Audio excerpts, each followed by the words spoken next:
ব্রট to you by V-Guard, co-powered by Sensodyne ও ভিমল বলো কথা কেশরী। Associate sponsor UltraTech cement. ফের জনসভা থেকে কেন্দ্রীয় বাহিনীর প্রসঙ্গ তুলে হুমকি তৃণমূল নেতার। ৪ জুনের পর আমরাই থাকবো, আমাদের পুলিশই থাকবে, আমরা মাঠে ময়দানে থাকবো। ৪ তারিখের পর বলো না যে কি হচ্ছে। হাসনাবাদের মুরারি সাহা এলাকায় সভা থেকে বিরোধীদের হুঁশিয়ারি। তৃণমূল অঞ্চল সভাপতি আখের আলী মণ্ডলের, তিনি কি বলেছেন শোনাব। আজকে কিছু কিছু কুচকিড়মির মতো ঠেলে উঠেছে ভোট নেবার জন্য। আপনাদের ভাবতে হবে, মানুষকে বলছে সিআরপিএফ এসেছে, চিন্তা নেই, ভোট এবার আমরা বিজেপি সিপিএম আইএসএফ যাকে খুশি দিয়ে দেবো, এবং তৃণমূলের কংগ্রেসের যারা আছে তাদেরকে আমরা দেখে নেব। আমাদের দেখতে হবে না বন্ধু, তাদের উদ্দেশ্যে বলছি ৪ তারিখ অব্দি সিআরপিএফ থাকবে। ৪ তারিখের পরে আমরাই থাকবো, আমাদের পশ্চিমবাংলার সিআরপিএফ থাকবে, পুলিশ থাকবে, আমরা মাঠে ময়দানে থাকবো। দেখা বন্ধু ৪ তারিখের পরে হবে, তখন যেন করোনা কি হচ্ছে। আর এই বক্তব্যের পর আমরা শুনবো স্থানীয় বিজেপি নেতৃত্ব কি বলছেন, পাশাপাশি দিলীপ ঘোষের কি মতামত সেটা শুনবো।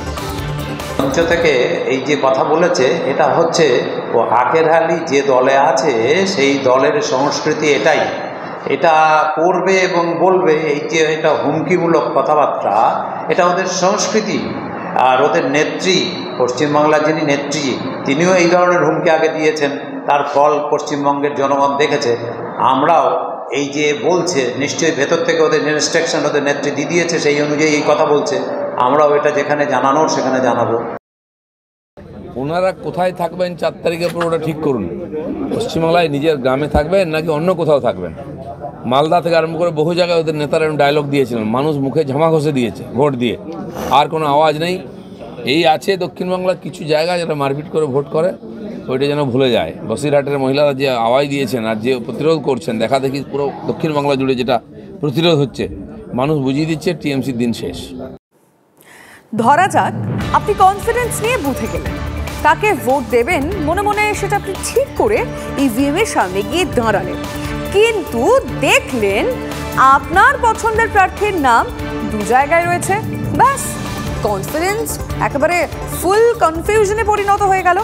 ভাবুন একবার, ওই ব্রহ্ম মুহূর্তে নামের গেরোয় একটু যদি এদিক ওদিক হয়, ভুল জায়গায় যদি আপনার ভোট পড়ে যায়, তাহলে কি হতে পারে? এই একই নামে 2 বা তার বেশি প্রার্থী নির্দল হিসেবে দাঁড়াচ্ছেন, মানেটা হলো দাঁড় করানো হচ্ছে। প্লাস মাইনাসের কেস আর কি। প্লাস প্রার্থীর সঙ্গে একজন মাইনাস প্রার্থী গুঁজে দাও, প্লাসে মাইনাসে 0 হয়ে যাবে। আর এরাই নির্দল বা ডামি প্রার্থী।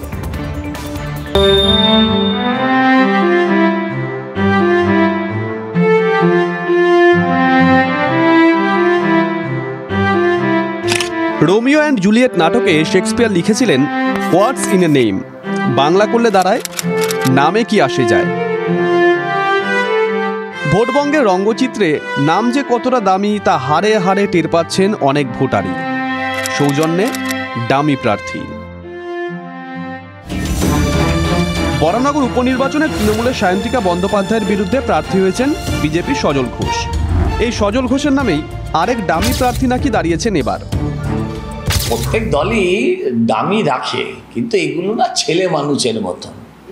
মানুষকে এরা ভাবে মূর্খ, যে আমি সজলকে দিতে গিয়ে কিছু ভোট ওই সজলে চলে যাবে, হেরে যাবে, এটা ওরা বুঝেছে। মরিয়া হয়ে গেছে কোনোভাবে যদি কিছু ভোট এদিক ওদিক করা যায়। সজল ঘোষের মতোই আরেক কাণ্ড বারাসাতে। তৃণমূলের প্রার্থী কাকলি ঘোষ দস্তিদার ভোটে লড়ছেন। এই কেন্দ্রে কাকলি ঘোষ নামে একজন নির্দল প্রার্থী দাঁড়িয়েছেন, যদিও নমিনেশন দিয়েই তিনি নাকি অপহৃত। দুপুরবেলায় একটা নমিনেশন ফাইনাল কাকলি ঘোষ নামে, আমি ওনার প্রস্তাবক ছিলাম। আমার নাম দিলীপ দাস। কালকে রাত 2টোর সময় কাকলি ঘোষ উনি ওনার বাপের বাড়িতে ছিল। 2টোর সময় কিছু দুষ্কৃতী এসে ওনার বাড়ি থেকে তুলে নিয়ে আসে। এটা যত সম্ভব আমার ধারণা, যেহেতু কাকলি ঘোষ দস্তিদার টিএমসির প্রার্থী হয়েছে, এখনও কাকলি ঘোষ নামে যেহেতু উনি দাঁড়িয়েছে, এখনও কাকলি ঘোষ ভয় পাচ্ছে, যার জন্য ওনাকে তুলে নিতে পারে। তবে অপহরণের অভিযোগের পর শেষমেশ নির্দল প্রার্থী অপহরণের অভিযোগও প্রত্যাহার করেছেন, সঙ্গে নমিনেশনটাও। নির্দল বা ডামি প্রার্থীর প্রভাব দেখা গেছে 4র্থ দফাতেও। রানাঘাটের ভোটাররাও দুজন জগন্নাথ সরকারের নাম শুনে রীতিমতন চমকে গেছিলেন। একজন বিজেপির জগন্নাথ সরকার, আরেকজন একই নামের এক সবজি বিক্রেতা। জগন্নাথ সরকার, আমি রানাঘাট কেন্দ্রে লোকসভা কেন্দ্রে আমি নির্দল প্রার্থী দাঁড়িয়েছি। আমার বাড়ি নদিয়া জেলা, শান্তিপুর থানা, বাগাসা, ঢাকাপাড়া। তৃণমূলের এটাও একটা নোংরা খেলা। সে তৃণমূলের সমর্থক, তাকে টাকা দিয়ে সেটিং করা হয়েছে ড্যামি ক্যান্ডিডেট সেম নামে যদি দাঁড়ায়, তাহলে যদি জগন্নাথ সরকারের কিছু ভোট কাটা যায়, তার জন্য এ এক নতুন নোংরা খেলাটা কি সত্যি নতুন? অনেকেরই মনে পড়ছে ভরা বাম আমলের কথাও। তখনও ডামি প্রার্থী দেখা যেত, এখনও দেখা যাচ্ছে। যাদবপুর লোকসভা কেন্দ্রে 3 নির্দল প্রার্থী রয়েছেন, অরুণ সরকার, শঙ্কর মণ্ডল এবং অবনী কুমার মণ্ডল। এই প্রার্থীরা নাকি ডামি হিসেবে অভিজ্ঞ। অরুণ সরকার 2021 বিধানসভায় সোনারপুর দক্ষিণ কেন্দ্রে ডামি প্রার্থী হয়েছিলেন। অবনী কুমার মণ্ডল 2016 বিধানসভায় ভাঙড়ে বিজেপি প্রার্থী ছিলেন। যে হয়ে থাকে সেটা স্ট্র্যাটেজিগতভাবে হয়েছে। আমাদের ড্যামি ক্যান্ডিডেট রাখতে হয়, কোনো কারণে যদি একজনের নমিনেশন বাতিল হয়ে যায় তখন অন্যজনকে নমিনেশন দেওয়া হয়। এই ধরনের কাজ করে মানুষকে বোকা বানানো যায় না, তার কারণ মানুষ মমতা ব্যানার্জি এবং মমতা ব্যানার্জির প্রতীক জোড়াফুলকে দেখেই ভোট দেয়।